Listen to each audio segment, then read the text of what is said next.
On this episode, a book that's like Demon Knight versus Carmen Sandiego.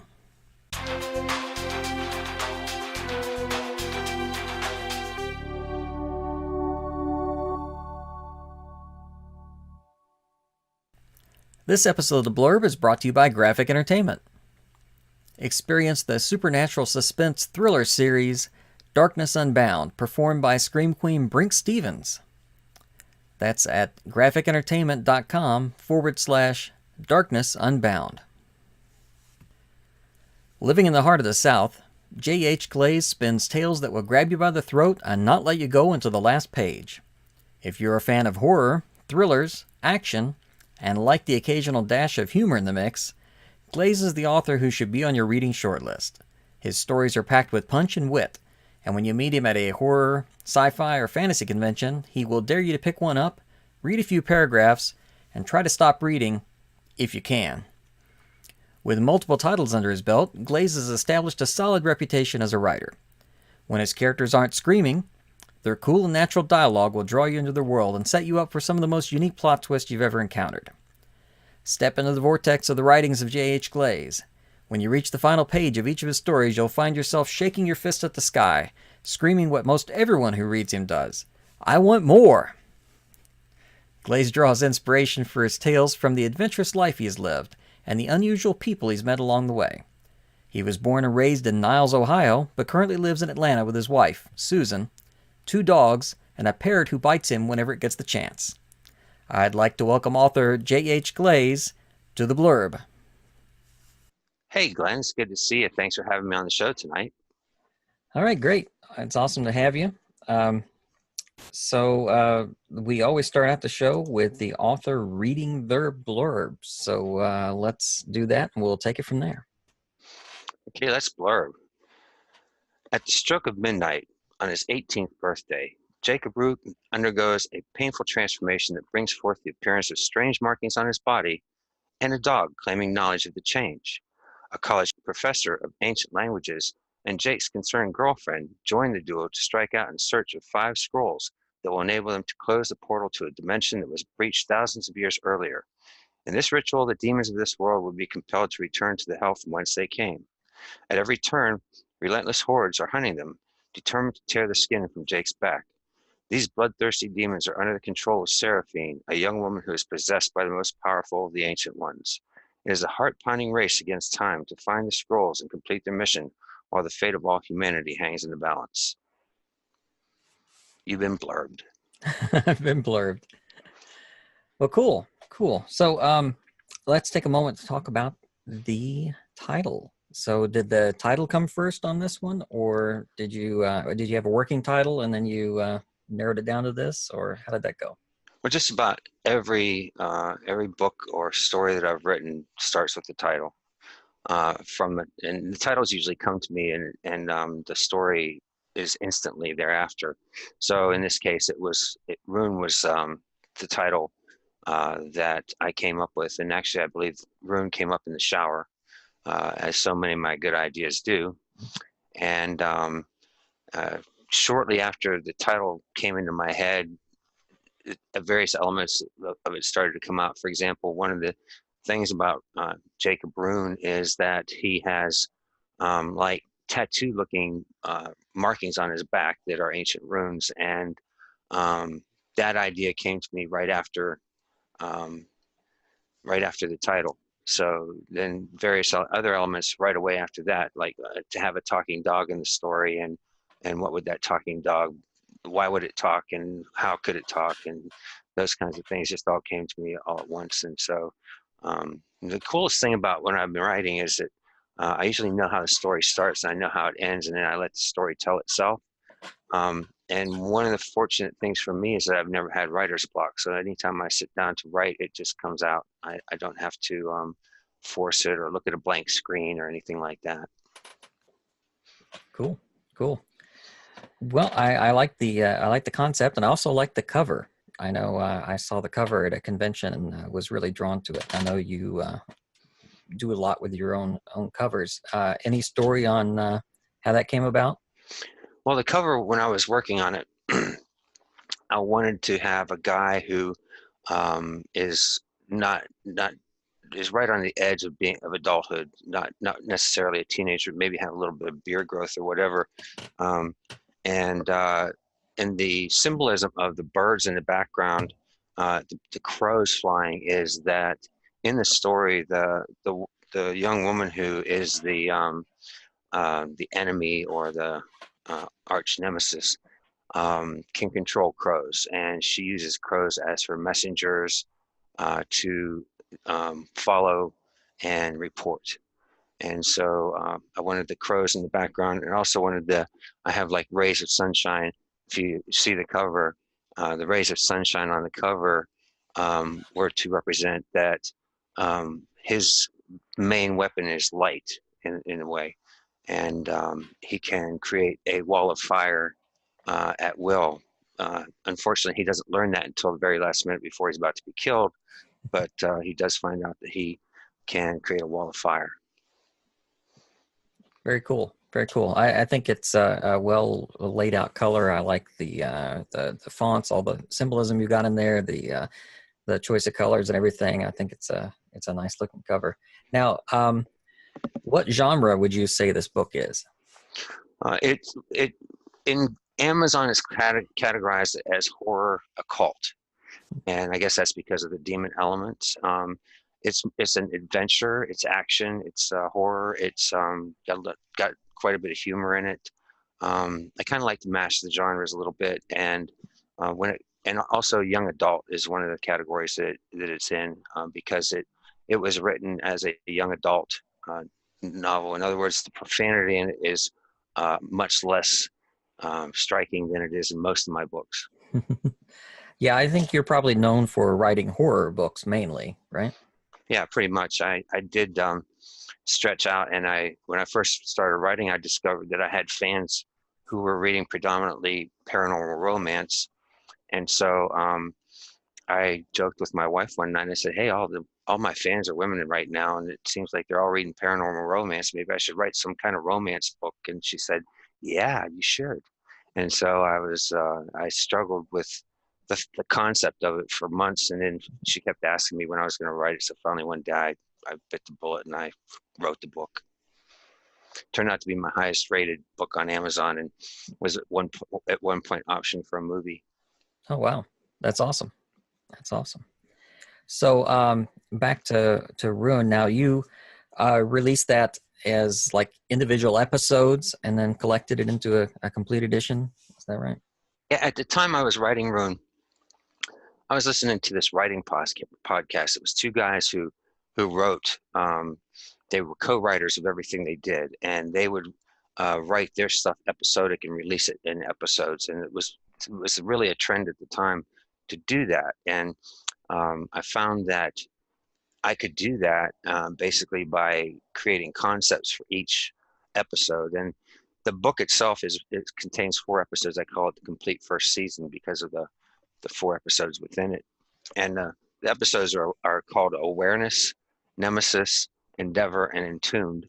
And each one of those titles really tells about the content of the episodes. And when you are reading the episodes, you'll really get a feel for why I use those specific words. But I wanted to use one word for each episode. I mean, I've seen that a lot in television now, where they have episodes that are named. It didn't used to be that they would name episodes, but Mm-hmm. when I'm binging on Netflix or on Amazon, I notice that they do have names for the episodes, and I think that's cool because I sit and I wait for them to say the phrase or whatever the name of the episode is. Mm-hmm. Mm-hmm. So one of my favorite things is the elevator pitch. So how would you describe this book as what meets what? Well, I really struggled with that, and the closest, because it's I haven't read a lot of books in my lifetime, maybe as many as 100 books or more, somewhere around that number so far. And because theoretically I stopped reading after high school, and I didn't pick up another book till I was in my 50s. And when I started reading again, it was like voracious reading. I mean, I was reading a book about every 3 days, And because I was commuting on train, on a public transport train to work every morning, so I had 20 minutes, 20 to 30 minutes to work and 20 to 30 minutes home from work, and that was when I started writing. I did a lot of the writing on the train. So back to your question, I'm starting to talk like a television personality. Um, the um, the closest I could get was Tales from the Crypt's movie Demon Knight versus Where in the World is Carmen Sandiego? That's an interesting mashup. And I'm a huge fan of Tales from the Crypt Demon Knight. I mean, I watched that over and over again. I mean, it was really cool. Yeah, it's even some of the elements of that are the same. Whereas in that story, they're looking for five uh, objects, and in my story, they're looking for five more objects because what it is that the markings on his back are um, are uh, part of what he needs to read to close the portal that allowed demons into our world. And the people who came before him as predecessors, not necessarily relatives or ancestors, all had the same markings on their back. And as those people were killed or died, they peeled the skin off their back and rolled it into scrolls. And so he's looking for the skin off of five other people's backs in order to have all the words that he needs to read to close that portal. Cool. Cool. So, did you do any particular research for this book and was there anything interesting that you stumbled across doing any research? Well, it's kind of weird because a lot of times when I write, I don't research while I'm writing. I just make shit up. Mm-hmm. And my wife is my editor, so when she's editing, she will, like if I'm talking about weapons, for example, I will put in what I think the name of it is, and oftentimes I'm pretty accurate, and then she will clarify it. She'll look it up and research it and make sure that I use the correct name for it or something like that. So, so when I was writing this to the locations, well, it starts out in Brooklyn, New York, and I had talked about that the first character that's introduced in the first pages of the book was on the ledge outside of a brownstone apartment building.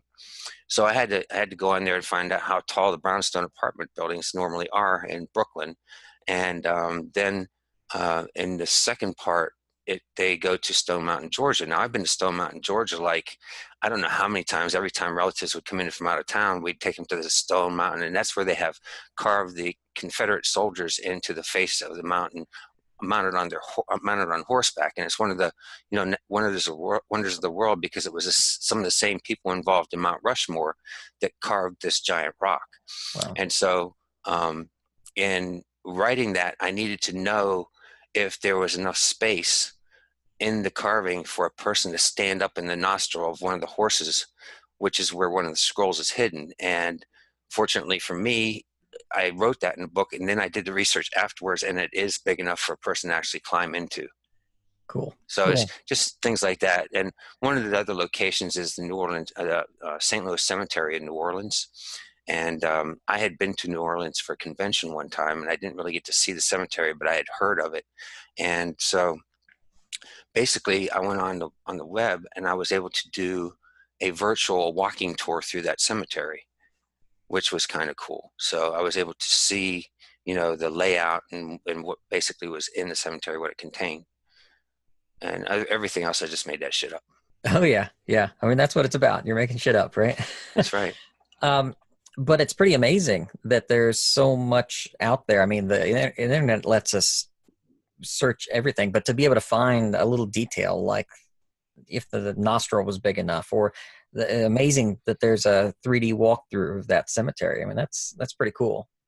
Yeah, there was at the time. I can't be sure that it's still online, but at the time there was. Mm-hmm. I think that in other books that I've written, that like for example, in my prologue to the Spirit Box, I had written about a king that lived around 500 AD and how his kingdom was attacked by the Hun and stuff like that. And then came to find out after I wrote the prologue that it actually around 500 AD was when Attila the Hun was doing his reign of terror, and it all came together.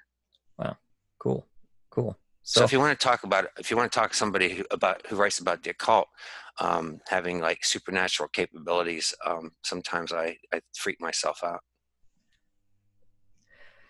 it sounds like there's lots of interesting settings, locales for your story. Would you say that the setting's really important, or that the setting's a character in your particular stories? Yes, they're important because each location has to have a a structure that can something can be hidden in that wouldn't be found by just the average person. So, for example, episode 5 for the second season takes place in on one of the pyramids in Mexico, and so that in itself gave me an opportunity to have a secret panel on a pyramid that nobody had ever found before, and it contains a scroll made out of somebody's back. Cool. Cool. So why don't you tell us a little bit more about your main character without too many spoilers, and then we'll go into another of my favorite things, which is dream casting. Do you have anybody in mind that will play that character? You know what? That's the most difficult thing for me. But what was the first part of that question? Oh, just if you want to tell us any more about your main character. Oh, okay, yeah. Jacob Rune is the main character, and he um, is 18 years old, and the story basically takes place on the first night of on the night of his 18th birthday, and in which he goes through the transformation. He has in that transformation he meets a black Labrador Retriever that starts barking at him. He's going through pain, and he's squirming on a bus bench, and he's going through this transformation, and this dog is barking. And as he goes further into the transformation, the barking changes from barks to kind of a growling sound and words, so he can basically begin to understand what the dog's saying, and the dog becomes his guide through the whole story and through the situations that he finds himself in. So his name is Pete. Actually, he's possessed by a demon named Gerlach. So he gives Jake the choice. He can either call him Gerlach or he can call him anything. And Jake says, "Well, why don't I call you Dog?" And he says, "Dog's fine." And he says, "Well, I'll call you Pete." So, and actually, Pete was named after one of my coworkers at the time where I was working. And then there's Jake's girlfriend, Mare, and she accompanies him on his adventure. And then there's a professor who is a professor of ancient languages, and he originally goes to the professor to get him to translate what's on Jake's back to see if he can tell him what the runes mean. So he finds out that what he's got on his back is just part of a longer composition, and Jake also has a book that writes itself whenever he needs to know something. But to get it to write itself, to get it to write the pages, he has to cut himself and squeeze blood onto the pages. And there's veins in the pages that feed into letters, and whatever he needs to know will be spelled out by his blood in the pages whenever he needs to know something. And so basically, that's the main characters, except for Seraphine, who is the villain in the story, and she was born at the exact same time as Jake and goes through the same transformation at his midnight. She goes through the same transformation, and she becomes possessed by 13 of the most powerful demons on the planet that she gradually sits and takes control of, so that she can take their powers from them. Oh, cool. So, like I said, sounds like you didn't have like any actor in mind for anything. Is there anyone you think might be cool to cast as any of your characters in particular, or do you want to move on? Yeah, I'd probably move on, because I was looking at younger actors, and none of them kind of fit the the profile, because Jake isn't, you know, a lot of the younger actors they have very thin arms and stuff like that, and they're not physically fit. Jake is physically fit because he was trained in martial arts and other things to prepare him for what he was about to become. So, you know, a lot of them are too scrawny. I would say that maybe the kid who played the last Spider-Man Okay. might do it. Mm-hmm. Mm-hmm. But he doesn't. He looks really young, Right. and so I just drew a complete blank on that one. That's okay. It's hard, especially with younger characters, because actors age out of the younger roles so quickly. You know, you'll think, oh, someone might be good for that, but then, you know, rapidly they're no longer good for that part. So, a new question that I've been asking is there a soundtrack to your book? In other words, is there something that you listened to a lot that inspired you when you were writing, or is there like a song that you have heard that you think, hey, that kind of says something to me about this story, or fits it in some way? Well, I will say that a lot of my writing is done in public places because I have this theory that when I'm in a public place, that I can steal the energy and the thoughts and emotions of the people who are in the room with me. So I like to write. A lot of my stories were written on public transportation, and I would get on the train. I would sit in the back car, and I didn't know if somebody was going to attack someone that day or whatever. And I rode that train for 4 years, and and I would sit in the back so somebody couldn't come up behind me and grab my laptop from behind, and I would sit like over against the wall. And there was a woman who got on like halfway to the job, who was a coworker, and sometimes she would uh, sit next to me and block me, so to speak.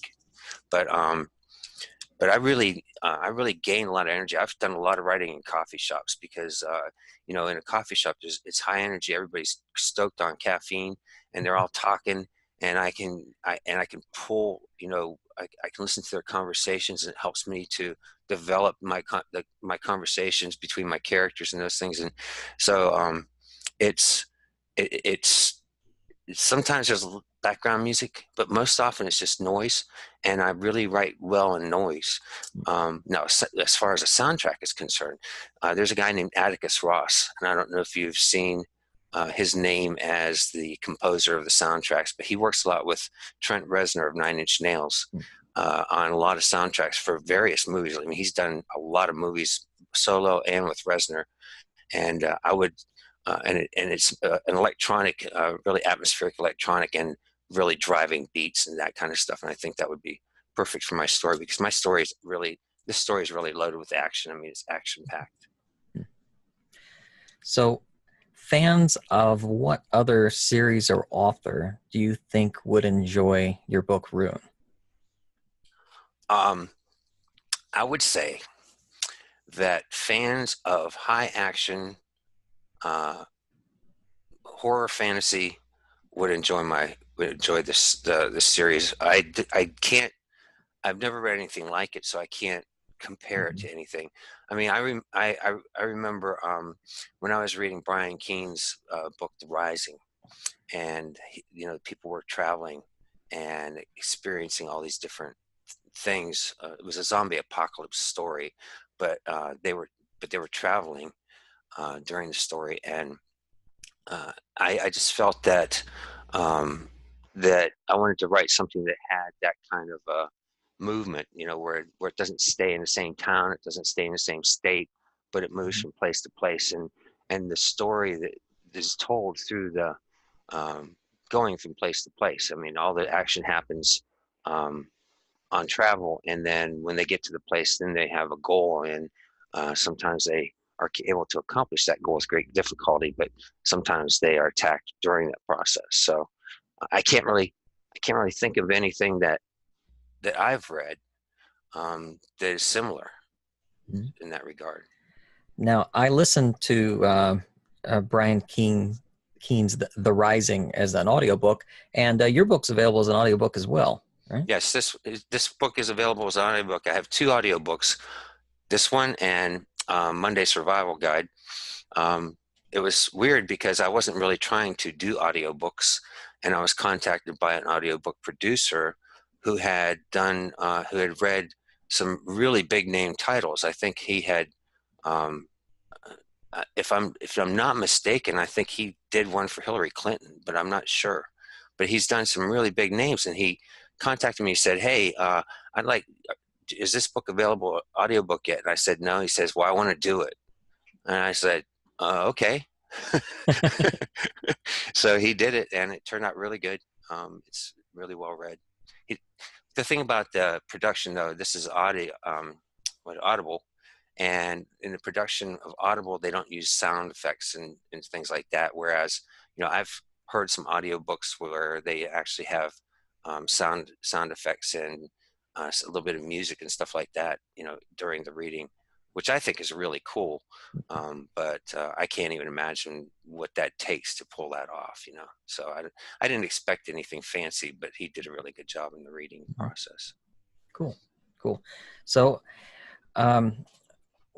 who inspired you to be a writer? I mean, have you always been interested in being a writer? And, is there a particular writer that you, I'm not going to say emulate, but that you admire?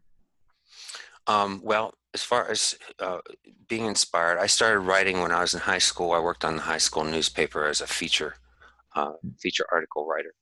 I thought that I really wanted to go to school to be a journalist, but life got in the way and I never got to go to college. And so throughout a lot of my life, I always had ideas for stories and things like that. And I always wanted to be a writer, but I just wasn't able to pull it off. And when computers came around, because I mean, for one thing, I didn't want to deal with the typewriter because it was so, crappy if you made a mistake, and that kind of thing. And so when computers came around, that was when I bought my first computer, which basically changed my life. And but I still didn't start writing. And so when I was in my, I'd say, mid 50s, me and my current wife got together, and I was inspired by a box that my son had made in a pottery studio. He's in his 20s, and he brought this box home. He said, "Hey, Dad, I made this cool box. You want? I brought it for you." And he said, "You can put it over there on the shelf." And I said, that shit's really cool. I said, "But I feel like it's going to steal my soul."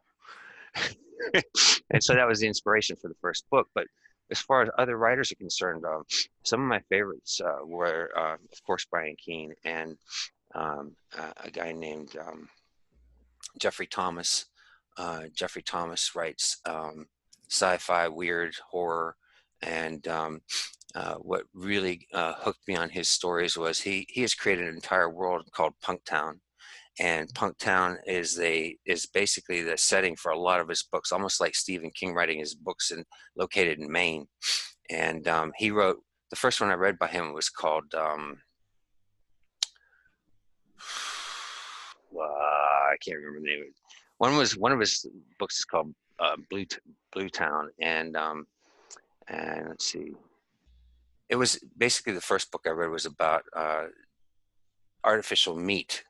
They were making synthetic meat, and they had created these avatars that this girl had one as a pet, and it started out real small. It was like pocket size, and it actually grows to fill an entire building throughout the course of the book, and consumes people, and it's really wild story. Oh, it's called Deadstock was his first one that I read. And then the third one who really opened up the doors for me was David Wong. And David Wong wrote a book called John Dies at the End. Oh. And if you've never read John Dies at the End, it is one of the most off the chain and weird stories that I've ever read. And basically, it's just full of bad jokes and all kinds of really weird stuff, and a drug they call tar, and it causes them to hallucinate and all kinds of weird stuff. And I read that book and I thought, well, damn, I can write about anything. And as long as I make it entertaining, it doesn't matter what it is. And so that really set me off, was to have that attitude that it didn't matter what I wrote as long as it was entertaining. Yeah, that's really liberating. I'm sure. Are there any TV shows that have caught your attention? Anything you're binging right now, or that you're particularly enjoying? One thing I'm watching, and I'm on the edge of my seat every week, is a show called Counterpart on Stars. It's about some scientists who were setting up some kind of radar or something like that, and it split our world into two different worlds, and they access it through an underground tunnel, and they have like governments on both sides that try to control everything, and then you have terrorists and stuff like that going from world to world, and just it's a really bizarre story, and it's really well written. Hmm. And it stars the guy from the farmers insurance commercials that was in I can't remember his name off the top of my head, but he's he's been in one Academy Award winning movie and stuff like that, and he's in that. He's the main character in that. I also like the new one on, I think it's either National Geographic or History Channel, called Project Blue Book, where they've taken the alien files that were sealed and making television episodes out of it. It's so freaking awesome that they're doing that, and it's really entertaining to see that. And there's a lot of mystery involved in it, because you've got the men in black, and they call them the men in hats. Okay. So it's not men without hats, because there's no safety dance, but it's they see these men in hats everywhere, and they're always skulking around, and it's really cool show. And then the third one I'm really into, and you're not going to believe this since I'm a horror author, it's called The Good Doctor, and it's basically a show based on a Korean medical show that stars Freddie Highmore. I think that's his name, Freddie Highmore. He's a British actor, but he plays an young autistic doctor. Mm-hmm. And the show is just written so well that I'm kind of emotional for a horror writer sometimes, and every episode of that show somehow gets me to tear up a little bit, because it's got some really good setups with relationships and stuff like that in it.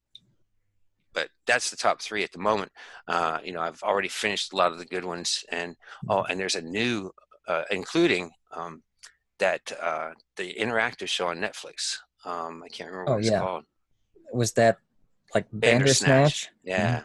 Yeah, that one was really good. I mean, I thought that was so well made, because I used to read when my kids were young. I would buy them Twist-a-Plot books, Mm-hmm. and I used to read those books. I'd steal it out of their bedroom, and I'd read it, and go to all the different endings and shit. And whenever that came out, I was like, I've been thinking they should be doing that for years with the interactivity and DVDs, Right. And with video game programming and that kind of stuff, they could have done it a long time ago. But I thought that was a really well done thing. Speaking of counterparts, that kind of reminds me of the later seasons of Fringe. Did you watch Fringe? Oh yeah, we watched all of Fringe. Oh yeah. Fringe went off the rails about 3 seasons in, but my wife liked it, so we watched the whole thing all the way through. Mm-hmm. Yeah, I need to check out that Blue Book show. That's definitely up my alley.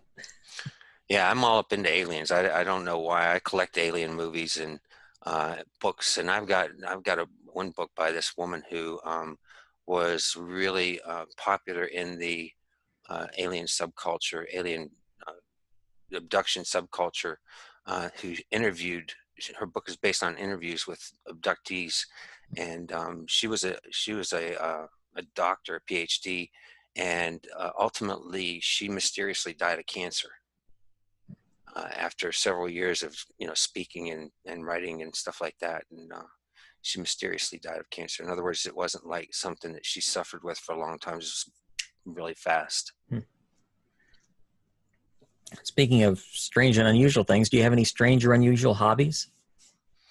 I am also an artist, as I do my own covers, and I make polymer clay refrigerator magnets. I make little characters. I just did some for a horror convention I did last weekend called Days of the Dead, and I made the Audrey 2 plant from Little Shop of Horrors. I made 3 of those and sold them all the first night. And I make all kinds of strange things and creatures and that stuff. I've recently gotten also into leather work, and I'm making punk punk spike bracelets and stuff like that, and skull bracelets, and that stuff went over pretty well. But I just am into any medium that I can get my hands on that I can find the materials to make it. As far as weird, I am a music junkie. I collect music, and I used to collect CDs, and at one point, I probably had 15,000 CDs in boxes in my garage that I had collected over a period of time. Rip them all into iTunes and got rid of them. I donate them to Salvation Army whenever I get rid of them. And they're like, I pull up in a car with a car full of boxes of CDs, and they're like, "Whoa, dude, where'd you get all these?" I thought I had a lot of CDs, but wow, that's a lot of CDs. Yeah, so and I just don't have the space for them anymore. But I just wait a while, and I try to sell them at a garage sale, of course, first. But I listen to a lot of obscure stuff, so it's not like I have boxes of Led Zeppelin and old stuff like that a lot of people listen to, or even, and the new stuff you can't tell what anybody's going to like anymore. So, Right. And a lot of it isn't on CDs. It's mostly digital now. But anyway, I do collect music. That's probably my weirdest hobby because I am so obsessed. My wife says, "When are you going to have enough?" I said, "We will have enough when I have enough songs in my iTunes that I can listen to music for 365 days without hearing the same song twice," which is a lot of music. That's a lot of music. That's a lot of music. All right, back to the writing topic for a moment. If you had one piece of advice to give to an aspiring writer, what do you have anything that you would tell them? Can I do more than one? Yeah. First, have a day job that pays your bills. And pays your bills and enables you to afford to go to conventions and do some things to promote and market your books.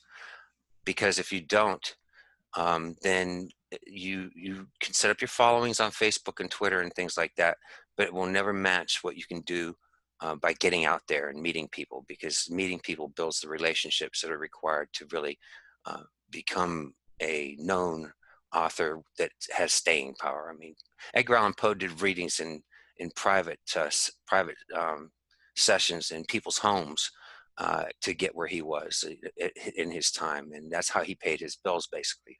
Part two is, a lot of people come up to me at shows and they say, "Oh, I'm a writer," and I say, "Well, how many books have you written?" And they'll say, "Well, I'm working on this. I'm working on one." And I said, "So how long have you been working?" "Well, I've been working on it for a couple of years." And I said, "Well," I said, I'll tell you what, I'll do you a favor. You buy this 3-book series, and I'll tell you exactly how to finish your book." And so what they get for $25 buying my 3-book series on a special price at a show is, I tell them that whenever they write, they work with 2 documents, not just one. One document is their story. The second document is their notes, and their notes contain every character that's introduced into the story, a little bit of background on them, every location that's introduced into the story, because as you go through the story, you're always some point going to want to go back and find what you were talking about, because you know that you're going to put them in that same place again, or they're going to talk about that place or whatever. And the minute you go back into your story, start looking for that thing that you want to add into the story again, that's when you see all the mistakes that you've made, all the errors, all the typos. And so you start to fix those things. And then as you fix those and you make those changes, it impacts everything that comes after it. And so you have to change everything to get back to where you were. And as you change everything to get back there, you never finish that book, because you're always going to get trapped into that. Yep, I totally agree. And that's one of the reasons I'm not as prolific as I should be, because I tend to kind of edit as I go. And I know it changes the track of your head. And like you said, you get caught up in trying to make it perfect, but you just need to get it done. You can perfect it later. Yeah, and if you like quit for a couple weeks or a couple months, and you're not quite sure where you were in the story, you go back in, you read 5 to 10 pages of what you wrote before you stopped, and you'll be back in your story again. Never go back and read that whole story, because you'll get back in the edit trap. So, if readers enjoy this book, Rune, that we're talking about, what other work of yours would you recommend for them to check out next? Well, you know, when I'm doing shows, I have one that has a trip title, and it's called Night of the Living Inflatable Love Dolls, and that is my bestseller at the shows. Actually, all my books are as good as the other books, and I'm not just saying that because when I sell, it's hard at shows to sell, and I work really hard. I have really good pitches for my books. But once I sell somebody one book, and it doesn't matter which one it is, I know that they'll come back and buy another one. So I love all my books equally, even the short stories. And and that's another thing that I would tell a budding author is, as you're writing the story, and as you asked me earlier, you know, what inspired it and stuff like that. The story behind the story is as important as the story itself when you're talking to somebody about your story. And so I've done some gimmick things. I call them gimmicks because it's not the normal thing. And one of the things I did was to write a series of short stories based on suggestions from my fans. And I called those the Horror Challenge. And I told them, give me anything, a word, an object, um,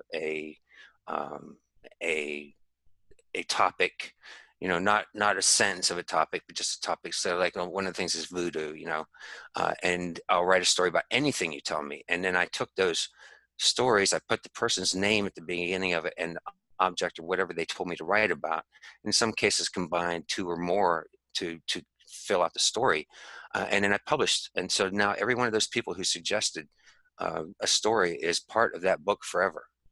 And then I did another thing where we went to 8 different towns over 8 different weekends, and we went to a restaurant in the town, and I had to come up with the idea for the story as we ate lunch in that town. So the town had to inspire the story, and then we would go to a coffee shop after lunch, and I had to write the whole story before I could go home. So over 8 weeks, I wrote 8 stories, had enough for a book called Dark and Strong, Haunted Tales from the Coffee House. And it's really popular.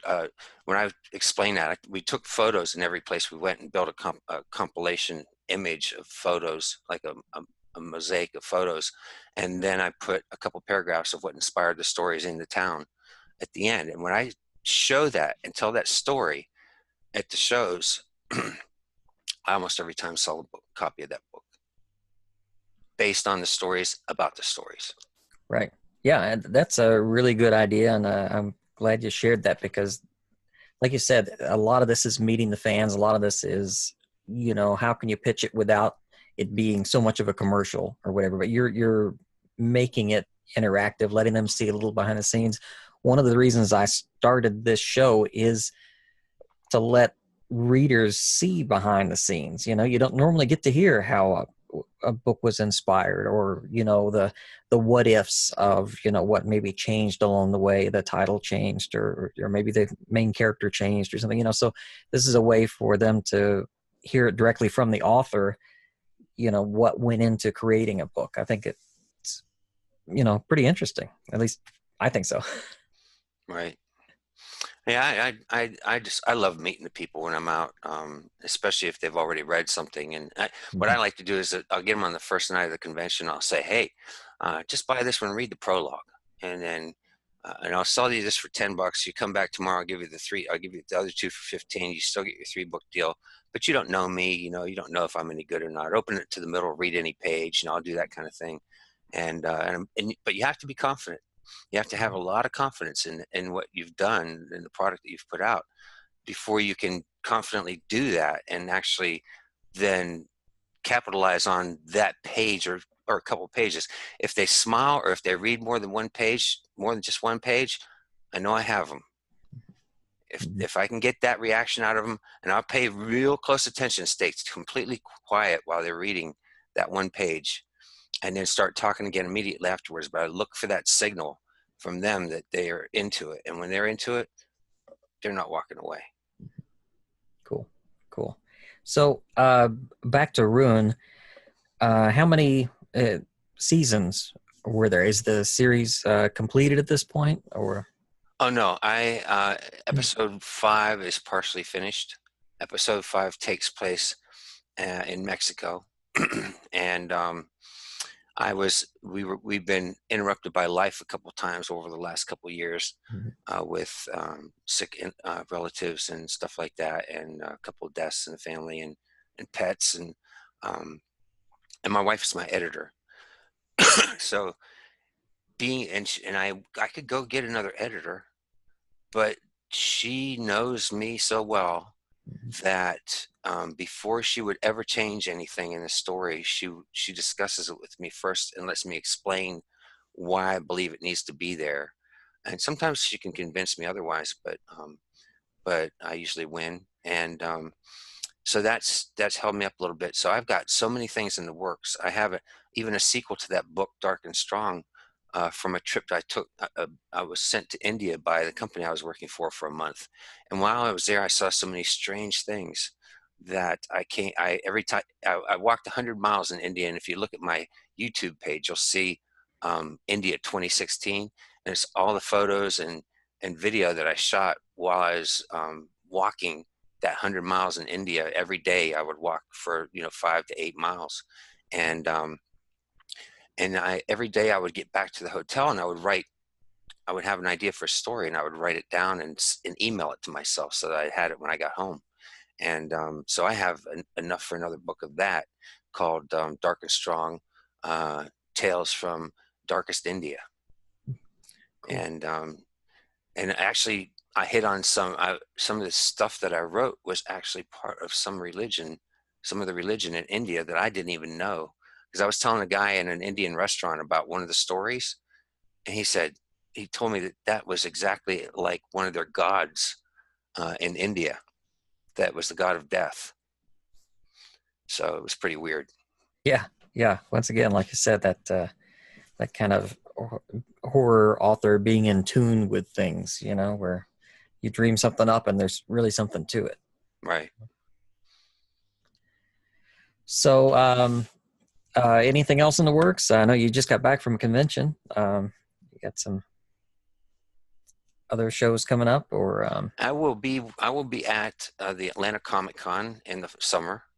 I think it's July, and it's their 3rd year, I believe, and I've heard it's pretty big. And then I'll be at Walker Stalker Atlanta in October, which is my biggest show of the year always. And I don't know what might be in between all that because I have limited number of vacation days. I have to allow for life to happen. I have and I have to create product for every show. So I have to have space in between. For example, there's always been another show in October that I wanted to do that I can't do, that I don't have time in between that and Walker Stalker to make the inventory to be caught up. Mm-hmm. Mm-hmm. And the only reason I sell those magnets is because more and more I had people say, I don't read. Who has time to read? I don't have time to. Well, I have an answer for that. I don't have time to read. But if they said I don't read, there's just really not a comeback for that. And I'll say that I know why you don't read is because when you think of reading, you think of high school and all the books they made you read, and you didn't want to read that kind of shit. You wanted to read the kind of stuff that I write. There you go. Yeah. But it doesn't always work. All right. Other than that, I mean, I just I am gonna I write occasionally now. I have an alien story that I'm working on. It's called One Silent Night, about a military family that gets invaded by they're trying to abduct one of the members of the family in the middle of the night on Christmas Eve, and turns into a big battle in a farm out in the country, which is really going to be cool when it's done. But I may actually have so many ideas in the works right now that I'm overwhelmed or something. I don't know. Mm-hmm.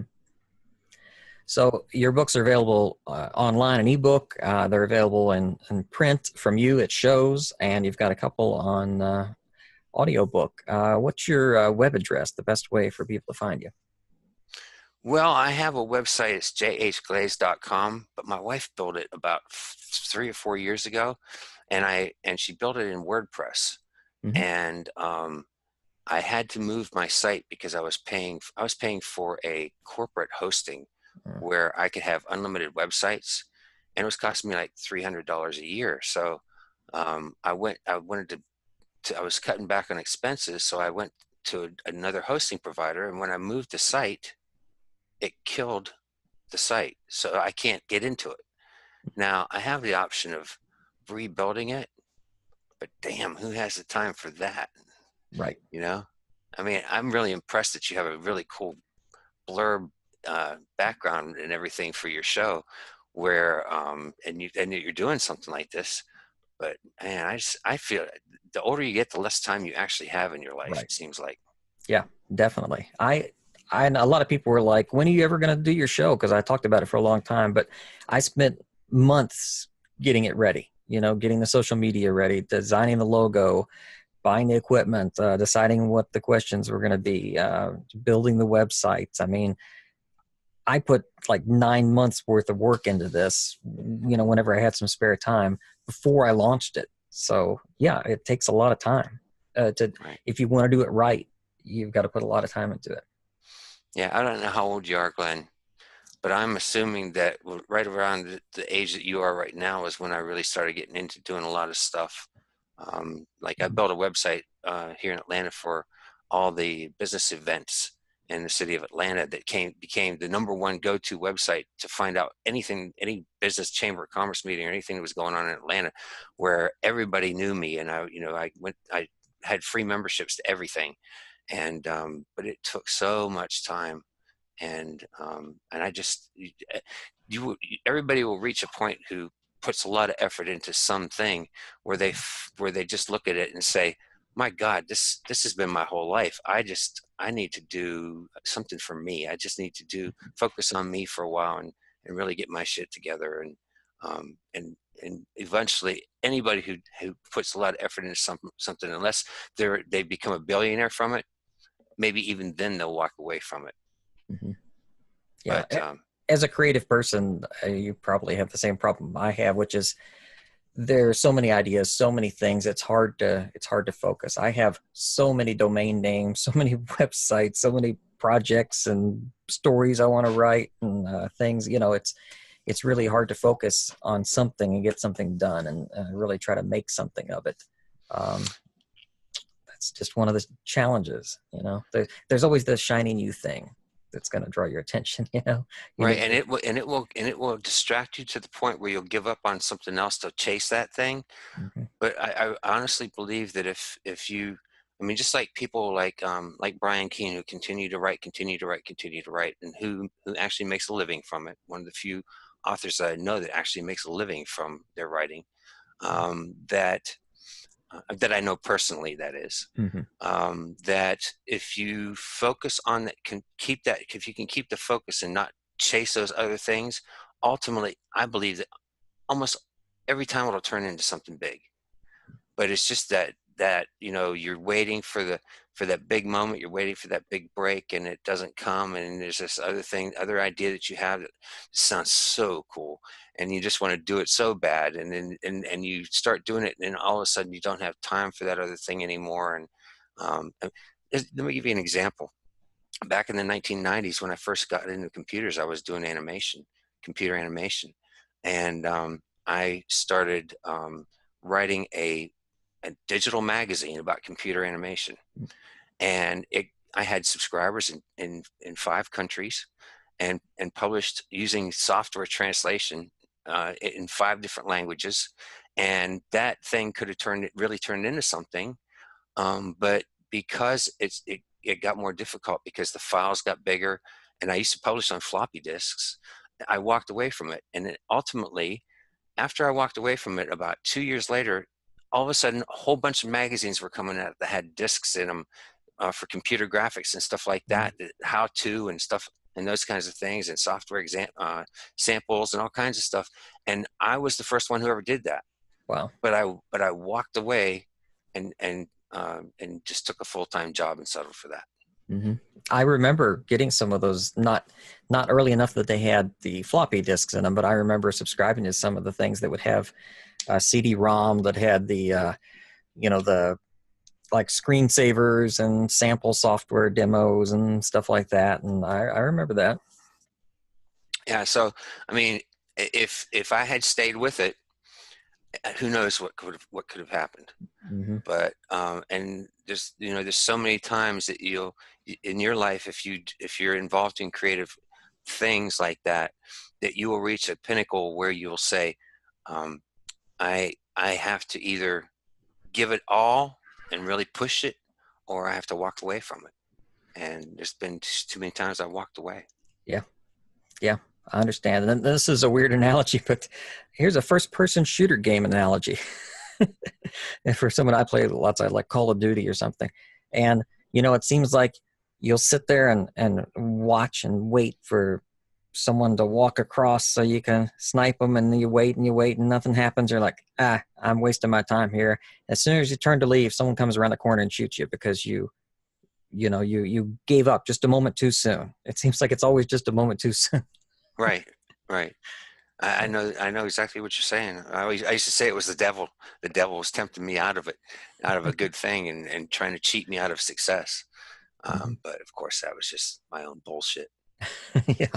Yeah. It's easier to blame it on external forces than admit that you didn't stick with it. But there's been the things that I've really focused on and that I've really done something with are few and far between, because you get caught up chasing the next thing. You take it and it gets hard, and you think, well, maybe this isn't going to work, and you move on. And of course, you never know. You could have stuck with it forever, and it still didn't go anywhere.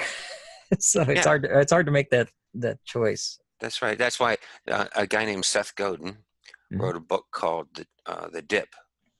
And basically what it's all about is how to make the decision of when something's not getting any bigger or any stronger, and when to actually walk away and try something different. Mm-hmm. Cool. Well, it's been great catching up with you and talking to you about your book. And I hope people will check it out. And I hope I see you again here soon at one of the shows. Well, thanks a lot, Glenn. And the next time we run into each other at a show, I'll buy the pizza again. All right. Sounds good to me. All right. Thanks a lot, Glenn. I'd like to thank author JH Glaze for being our guest on this episode of The Blurb. You can go to theblurb.tv for all the links that we mentioned to purchase his books or follow the author's social media. And I'd like to thank you for joining us. If you've enjoyed the program, be sure to share this with your friends and hit like and subscribe. You can support the show by visiting our sponsors, buying our merch, or shopping with our affiliate links. And as always, thank you for your support, and we'll see you next week with an all-new episode.